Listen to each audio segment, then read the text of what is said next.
करता है। आदत तो आदमी छोड़ देता है, लेकिन जो उसकी एडिक्शन जब हो जाता है तो, और उसके बाद जो है एक स्टेज ऐसी आती है, फिर आदमी जो है वो डिपेंडेंट हो जाता है, निर्भर हो जाता है। अगर वो चीज नहीं मिलेगी फिर उसको चैन ही नहीं पड़ेगा। तो हमें अपने समाज में जहां जहां भी हमारा असर है, इटावा गांव के आसपास के जो गांव हैं, आपके ताल्लुकात में जो लोग हैं, जो जहां पर जिसकी जो भी कैपेसिटी है, हम लोगों की आपसे यही निवेदन है, यही गुजारिश है कि ये नशा जो है इंसानों को हर तरीके से, सामाजिक तौर से, आर्थिक तौर से, नैतिक तौर से बर्बाद कर रहा है, हमारी युवा पीढ़ी को नुकसान पहुंचा रहा है। ऐसे में हमारी जिम्मेदारी बनती है कि हम लोगों को समझाएं, बताएं, यही काम हम कर सकते हैं। बाकी बहुत सारी जगहों पे जाते हैं तो समस्याएं आती हैं, लोग कहते हैं कि हमारे बच्चे को नशा छुड़वा दो, तो अभी हमारे पास ऐसे कोई संसाधन नहीं है। ये काम तो सरकारों का है, और अगर पूरे समाज अगर जागरूक हो जाए तो हम ये समझते हैं कि ये बीमारी दूर हो सकती है। नागरिक समाज की, सिविल सोसाइटी की जिम्मेदारी बनती है कि कोई भी अगर क्राइम, कोई भी बुराई है, अगर उसके खिलाफ वो आवाज बुलंद कर दे तो बहुत तेजी के साथ वो बुराई खत्म हो सकती है। सरकारों के अपने काम होते हैं, उनके अपने फैसले होते हैं, सरकारें अपना काम करती हैं, लेकिन समाज की भी जिम्मेदारी है। अगर मेरे मोहल्ले में, पड़ोस में हम इस बात को जानने की कोशिश करें कि आखिर ये नशे के पीछे इसके क्या कारण हैं, क्या वजूहात हैं, हम इसका क्या हेल्प कर सकते हैं। हम बीमार से नफरत ना करें, बीमारी से हम देखें, बीमारी को देखें। हम जो लोग नशा करने वाले हैं उनसे हम घृणा नहीं करें, उनके पास हम जाएं, उनको गले लगाएं, उनके पास बैठें और देखें, समझाएं। तो जब इस तरह का माहौल बनेगा तो हम समझते हैं कि इंशाल्लाह एक तब्दीली आएगी, परिवर्तन आएगा, और जो हमारा देश, जिसको हम कहते हैं कि ये आगे जाकर के विश्वगुरु बनेगा और हमारे देश का जो है बेहतरीन तरीके से निर्माण होगा, तो तभी हम जाके हम सोच सकते हैं कि हमारे जो युवा पीढ़ी है और हमारे जो देश का भविष्य है वो उज्जवल होगा। ये तभी होगा जब हमारी युवा पीढ़ी जो है वो सही रास्ते पे चलेगी, और जो लाखों करोड़ों रुपए की जो बर्बादी है, जो शराब में और दीगर ड्रग्स में जो बर्बादी है लाखों करोड़ों रुपए की, अगर वो पैसा आदमी के अपने जिस्म पे, अपने परिवार पे, अपने अच्छे कामों में लग जाए, और खुद जो सरकार पैसा खर्च कर रही है नशे को खत्म करने के लिए, वो अगर सार्वजनिक रूप से लोगों के लिए लग जाए, समाज के कल्याण की लग जाए, तो बहुत बड़ा परिवर्तन हमारे देश के अंदर आ सकता है।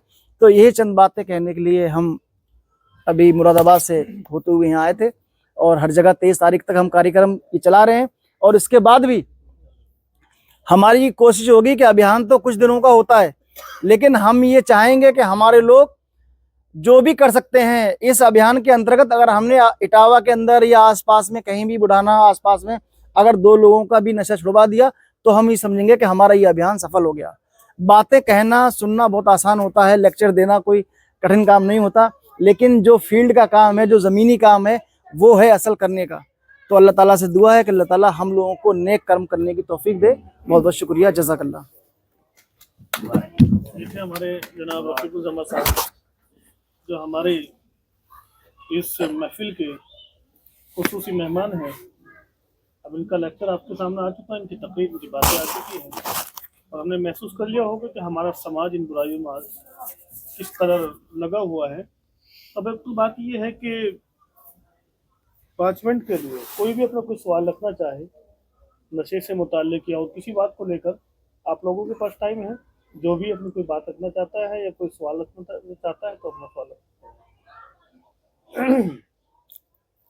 बताएं, अपने एहसास दे सकते हैं। कोई नहीं, अपनी कोई बात अगर हमारी अगर गलत लगी हो तो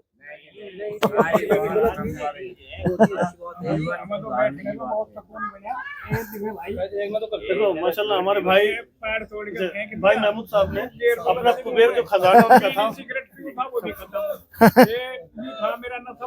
धन्यवाद, धन्यवाद, अल्लाह ताला इन्हें इसका अजर दे।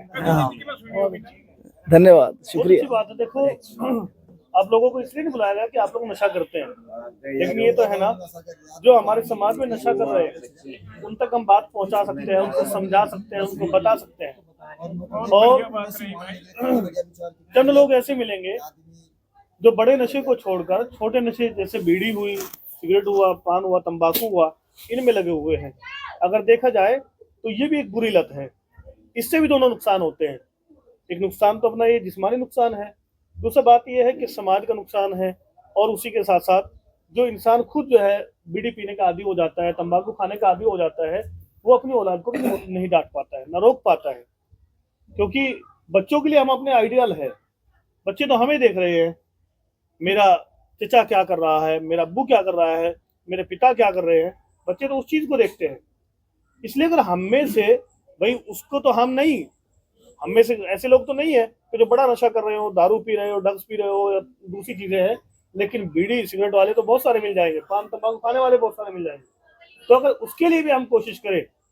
और फिर दूसरी बात यह है कि जो लोग बीड़ी नहीं पीते हैं या तंबाकू नहीं खाते हैं, मैं तो अपनी बात बता रहा हूँ कि इस कदर जो लोग नहीं करते हैं, बदबू इस कदर आती है, बेइंतहा बदबू आती है, हमसे कोई जल्दी सी बात करने तक के लिए तैयार नहीं होता है। तो इसलिए वो भी एक नशा है और वो भी एक बुरी आदत है, उसको भी हम छोड़ने की कोशिश करें। बिल्कुल। माशाल्लाह हमारे भाई डॉक्टर महमूद साहब ने पहल की है कि इन्होंने अपने कुएं निकाला और फाड़ कर उसको डाल दिया है। आप में से और भी कोई ऐसा कि जो कहे कि हाँ आज से मैं तंबाकू छोड़ रहा हूँ, अपने या अपनी इच्छा से, जैसे उन्होंने हाँ, उन्होंने किसी ने मतलब किसी ने कहा नहीं जी, या बीड़ी को छोड़ना चाहे तो छोड़ सकते हैं, जब आदमी मन से सोच लेता है तो हो जाता है। तो किसी का कोई क्वेश्चन हो तो कोई बात रखनी चाहे डॉक्टर निर्दोष साहब, कुछ कहेंगे, समाज को कुछ पैगाम देंगे? अच्छी पहल है जी, सभी समाज के लिए अच्छी पहल है। तो आप और हम सब मिलकर जो है इस अभियान का साथ देंगे और पूरी कोशिश करेंगे।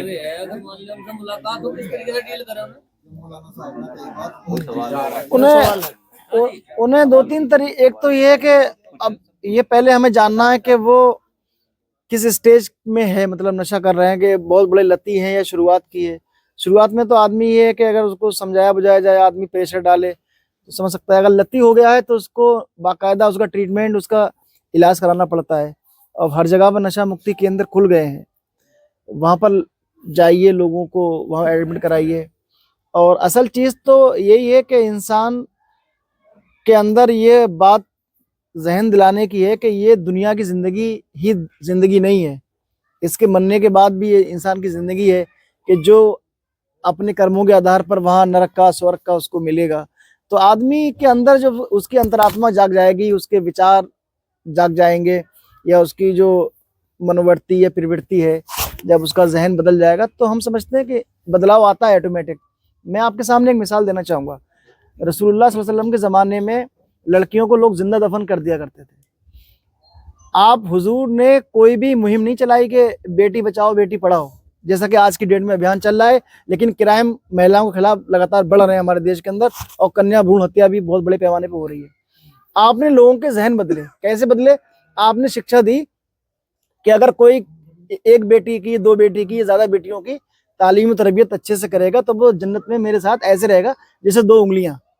और इसी प्रकार से आपने देखा कि कुरान के अंदर जो है बाकायदा सूरह निसा महिलाओं के नाम से एक सूरह नाजिल हुई और उनको प्रॉपर्टी में हक दिया गया।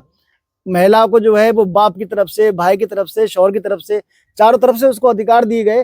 फिर ये हुआ कि लोग जो है बेटी के पैदा होने पर अपने आप को गौरवान्वित महसूस करने लगे। तो समाज के अंदर जब मानसिकता बदल जाती है तो उसका परिवर्तन आता है। असल है आदमी की जहनियत। तो उसके लिए हम देखिए, आप और हम क्या कर सकते हैं? आप और हम, कोई अगर नशा कर रहा है उसको समझा सकते हैं। गांव के प्रधान है, समाज का अपना असर होता है। और आपकी जो बेल्ट है ये तो पूरी वो वाली बेल्ट है जहाँ पर जो है बाकायदा समाज असर रखता है अपना, जहाँ पर जो है जो अलग अलग जातियों की, वर्गों की अपनी एक वो है, संगठन भी है लोगों के। तो उस पर प्रेशर डाला जाए भाई। तो अगर मान लीजिए गांव में दो चार लोग ऐसा करते हैं कि भाई तुम ऐसा मत करो, वरना जो है उसको धमकी भी दी जाए, समझाया भी जाए, जो भी इस्तेमाल हो सकते हैं चीजें, उसको ये कोशिश की जाए कि वो नशा, क्योंकि मसला उसका नहीं है, वो जो कुछ कर रहा है, फिर उसकी जो नई नस्ल है, उसके जो बच्चे हैं उसको देख रहे हैं, फिर वो भी उसमें इन्वॉल्व हो जाएंगे। किसी बच्चे से आप पुड़िया मंगाओगे, बीड़ी मंगाओगे या शराब मंगाओगे तो वो भी देखेगा क्या है। इसका भी हम कोशिश करें जी, कि बच्चों से जो है ये बीड़ी पान सिगरेट हम मंगाते हैं ना मंगाते।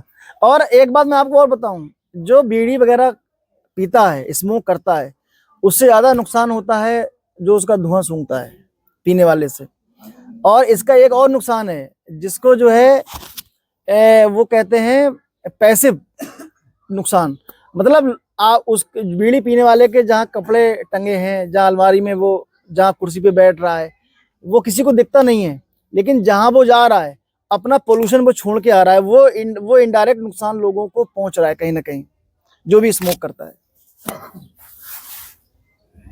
एक बात तो ये है कि जो लोग नशा कर रहे हैं उनसे हम मिले, बातें करें, भाई क्या वजह है, आखिर किस वजह से आप जो है इसमें इन्वॉल्व हुए हैं, नशा करने के आदी क्यों बने। बहुत सारे लोग तो वो होते हैं जो परेशानियों की वजह से उन पर हालात आए, गम आए, कुछ भी इस तरह की बातें आती है तो उस वजह से जो है नशे के आदी होते हैं। तो उनसे मिलें, बातें करें और जो भी उनको सुझाव दे सकते हैं हम अच्छे से वो सुझाव देने की कोशिश करें।